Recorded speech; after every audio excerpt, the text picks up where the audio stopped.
અને અમદાવાદના ઠક્કરનગરમાં દબાણ દૂર કરવા ગયેલા કર્મચારી સાથે લારી ધારકોની બબાલ થઈ। રતનબા વિસ્તારની આ ઘટના કે જ્યાં દબાણ દૂર કરવા ગઈ હતી એએમસીની ટીમ, અધિકારીઓએ લારી ધારકોની લારી ઉઠાવી લેતા ઘર્ષણ થયું। લારી ધારકોએ પોલીસની ટીમ અને એએમસીના કર્મચારી પર પથ્થર ફેંક્યા। ઉગ્ર બનેલા લારી ધારકોને પોલીસે અટકાયત કરી, ત્યારે દબાણ દૂર કરવા ગયેલી ટીમ પર હુમલો કર્યો। અમદાવાદના ઠક્કરનગરમાં દબાણ દૂર કરવા ગયેલ કર્મચારી અને લારી ધારકો વચ્ચે બબાલ થઈ। રતનબા વિસ્તારની આ ઘટના કે જ્યાં દબાણ દૂર કરવા જતા ઘર્ષણ થયું એએમસીની ટીમ અને ત્યાંના લારી ધારકો વચ્ચે। વધુ માહિતી મેળવીશું, સંવાદદાતા અનિતા આપણી સાથે ફોનલાઈન પર જોડાયા છે। અનિતા, રતનબા વિસ્તારમાં દબાણ દૂર કરવા ગયેલી એએમસીની ટીમ પર હુમલો, શું વધુ વિગતો?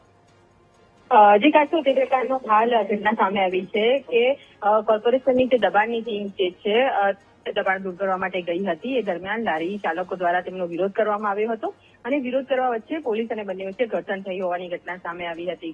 આ ઘટનાને લઈને પોલીસે ચુસ્ત બંદોબસ્ત ગોઠવ્યો છે અને સાથે જે લારી ધારકો દ્વારા જે ઉગ્ર વિરોધ કરવામાં આવ્યો હતો તેઓની વિરુદ્ધ પણ કાર્યવાહી કરવા માટે જે તપાસ હાથ ધરવામાં આવી છે। સૌથી મહત્વની બાબત એ હતી કે ગેરકાયદેસર લારી રસ્તા વચ્ચે ઉભી રહ્યું અને જે ટ્રાફિકને લઈને સમસ્યા ઉભી કરવાને લઈને આ સમગ્ર જે દબાણ હટાવવાની કામગીરી હાથ ધરવામાં આવી હતી, પરંતુ આ ઘર્ષણ થતા હાલ તો પોલીસે વધુ કાર્યવાહી હાથ ધરી છે। જી અનિતા, આભાર આપનો વિગતો સાથે જોડાવા બદલ।